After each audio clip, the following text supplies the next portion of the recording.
It's my feel-good breakfast show. Call us on your cell phone. Culinary Hotline bling. That can only mean Welcome one back, thing. welcome back to your Feel Good Breakfast Show Expresso right here on SABC3. Yes, it's a Wednesday, and that means only one thing. It's the Culinary Hotline bling. Ting, ting, ting. And look who's here, Zola. Nene is in the house. Yes, we've been having so much fun with you this morning. Yes. Yeah, so listen, we're focusing on kitchen hacks and tips Yes. to make your time in the kitchen a little bit easier, which is going to be great. So feel free to call us, 021-430-9881. That is our number if you would like to know, how to do something more easy in the kitchen, or maybe you have a hack to share. I would love to know as well. But last week on the Culinary Hotline, we focused on cooking with salt water. Yeah. Okay, seawater. Yes. Yes, funny. So we've got a lot of seawater, but it raised a lot of questions, especially on our Facebook page, and I'm going to ask you some of them, Zola. Mashinter Cafe, if I'm saying that right, asked there this. As for baking, you need water to wash the bowls after mixing. So what can you do to save water by not having to use a lot of water to clean the bowls and whenever I will be using it? Okay, so well, basically just with regards to the whole drought issue and water. Absolutely. So you've just got to be mindful and very systematic in the way that you do things, because you're obviously trying to save water. So, for example, if you've got to whisk egg whites and then still make batter, why not use the same bowl to whisk the egg whites, Okay. and then use the same bowl again to mix everything together. So just try to use the same bowl more than once. Okay, Do you know what I okay, mean? I like So that. check your processes and see where you don't necessarily have to weigh things out separately. So maybe use the same bowl, keep it on the scale, zero the scale, and keep adding to the same bowl. That'll minimize. But yeah, I mean, baking does take up a lot of utensils and little bits and bobs. So just use the grey water to do something else with. Flush your toilet with it. So just Okay. make sure that you make sure that you use the Yeah. water as much as you can. Right, Yeah. cool, thank you. And then we had one from Santa Adams on Facebook as well. Can you cook food directly with seawater and not use salt, or must you first boil the water separately? You can use salt water or seawater to cook things in. Just remember that it is very salty. Obviously, you don't need to add extra salt to it. Also, you can't really cook everything in salt water because it does add a lot of salt. So things like potatoes, boiling potatoes in seawater, fantastic, because then Okay. they season while they boil. Right. Things like pasta, perfect with seawater. Yeah. And also, you do boil the water before you put anything into it. Just to make sterilize sure, it, yeah. exactly, just to make sure that it's safe for consumption. Okay, cool. Give us your quick tip. Obviously, you work a lot with food. I do. Yeah, now and then. How do you save water? I save water, mostly by reusing the grey water that I have. I try as far as possible to sort of wash in as little. So I put a little bit of water in my sink and use that for soaping. Okay. Then I rinse. I run a bit more water to rinse. Then I keep that water and I use that water to water my plants in my toilet and all that stuff. So that's what I do. Also, I don't boil things willy-nilly anymore. Okay. The time for that is over. So don't just be filling up pots of water to boil things. Use other cooking methods. So I never boil a potato anymore. I roast my potatoes. Okay. Even for mashed potato, use jacket potatoes in the Yeah. oven, then scrape it out and do it that way. Eggs, don't poach eggs anymore. Fried eggs. Don't boil eggs anymore. It's a mindset. We all have to do the little bit that we can. Getting You've back to gotta- that, you can boil eggs, though, in salt water. You can boil eggs in That is salt good. water. And it'll Yeah. actually help the shell come off nicely, It as far as I know. will, because it makes it more porous. Ah, you see now, I know something. It's amazing. The Culinary Hotline will continue with Zola and Nene in just a bit. It's my feel-good breakfast show. Call us on your cell phone. Culinary Hotline bling. All right, back in the kitchen with the lovely Zola. Did you... No, it's scratching. Just scratch Scratching my my lip, sorry. It's okay, you're going to be always ready, Zola. Sorry. It's live TV. The Culinary Hotline bling, ting, ting, ting. Yes, Zola's excited for it. We are excited for it. Give us a call, 021-430-9881. That's our number. You can call us live. We're talking about kitchen hacks and tips to make your time spent in the kitchen just a little bit easier. Zola Nene is here with a wealth of knowledge. We love it. So let's start. Kitchen utensils. Yes. What are some of the most kind of essential Yeah. utensils you need to have in your kitchen? Okay, so the basics that you definitely need is a really great and sturdy chef's knife. Right. Okay, so you need that. That's going to do your general chopping. That'll also hack into bones, like this edge of it as well. You'll be able to sort of, and it's got a good weight on it. So just make sure it doesn't necessarily have to be very long. Yeah. But as long as it's comfortable in your hand. I mean, you could have a chef's knife that short Yeah. if that's you're more comfortable with it, but it's got to be weighty and you've got to Sturdy. exactly sturdy. Yeah, okay. Then you also want a paring knife, Right. also for peeling things, for chopping little fine things as well. You need that, and then also just a bread knife is essential, or serrated knife. Yes. This not only do you use it for bread and for cutting cakes, etc., but this is a great one to cut tomatoes because often Yes. a paring knife or a chef's Yeah, it knife doesn't is cut a bit through the skin. it's a bit tricky Yeah. because the skin's really thick. So these are the 3 knives that you need essentially. This is just like a variation, a longer of it, one. yeah. So that's not completely necessary. Yeah. Okay. And then for baking purposes, always a whisk. Yep. You need one of those. A wooden spoon, good All old right. friend, your mom will tell you, and your grandmother. that's A right. spatula or a palette knife is always really Okay. great. This you can use to obviously ice the cakes. You could even use this instead of an egg lifter. You could lift your eggs with it, lift steaks with it, lift burgers with it, lift whatever you Lift want pretty with much it. whatever you Yeah.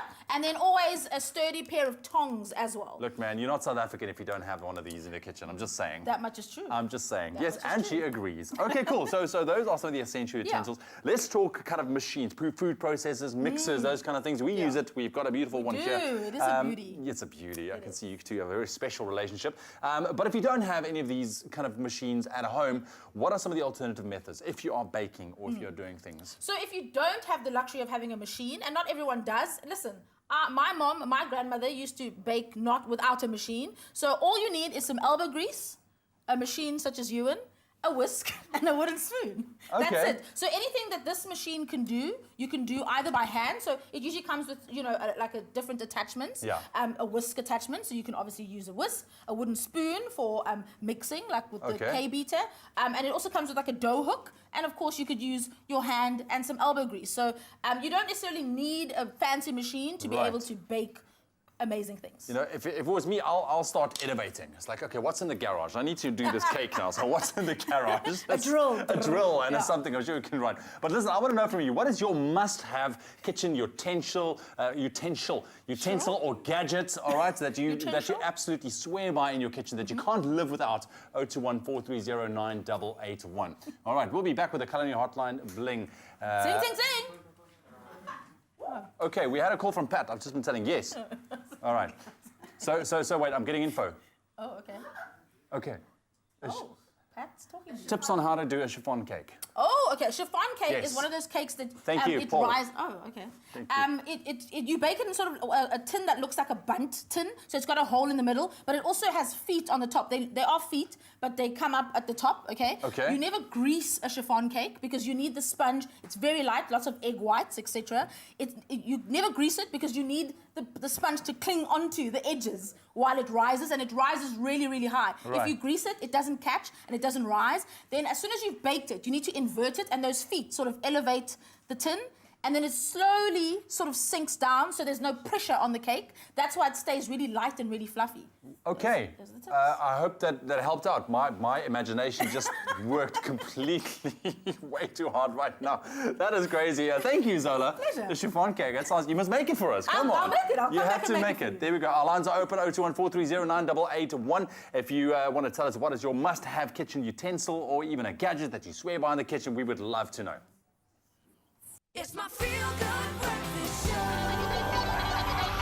Call us on your cell phone. Culinary Hotline Bling. That can only mean one thing. Yes. Welcome back. You're tuned into the Culinary Hotline bling. Ting, Ting, ting, ting. ting. With Zola Nene.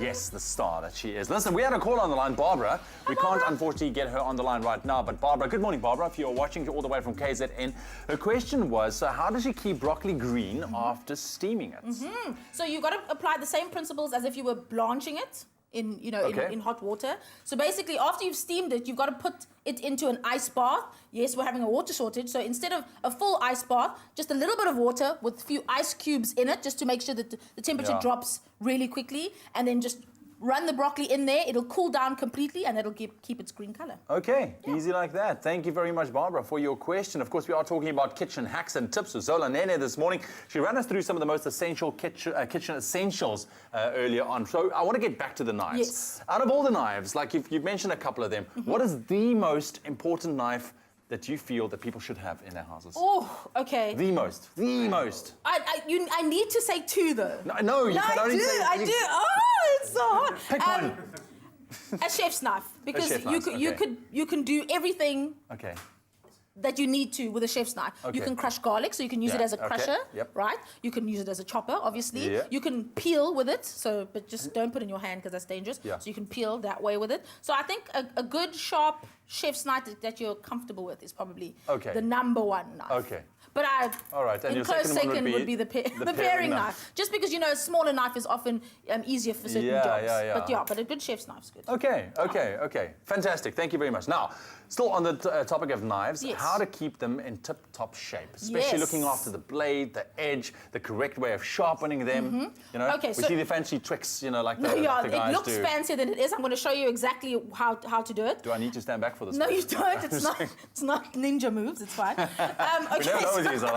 So you need to make sure that you keep your knife sharp because a blunt knife is more dangerous than a sharp knife. That's right, because you put more force. Exactly. And then if it slips. And a sharp knife, cutting yourself, you shouldn't cut yourself, but if you do, it's a clean cut and it'll heal very quickly. A blunt knife, it's like piercing, it's terrible. So just make sure that you keep your knife sharp, okay? So to keep the edge on your knife, we often use a steel, so a diamond steel. So this is basically to keep the edge on a knife that's already sharp. This one's been loved and used and melted, etc. Okay. But you know, this is what people's in their kitchens look like, so it's fine. Right. So sharpening with a steel doesn't sharpen a blunt knife. It keeps the edge, what? Nothing. Keeps the edge. Nothing. It keeps the edge on a knife that's already sharp, okay? Okay, how do you do it? So here's the secret, okay? So some people do it upright, like this, which is a bit more dangerous because you could cut yourself. So I recommend for beginners to do it upside down. Okay. So here's the trick. You got to get your knife at a 20-degree angle. I know it's really terrible, I'm like pointing at you with my knife, but it's... A 20-degree angle? It's for a lesson. Yeah, you need a 20-degree angle. Let me show you how to do it. So this is 90.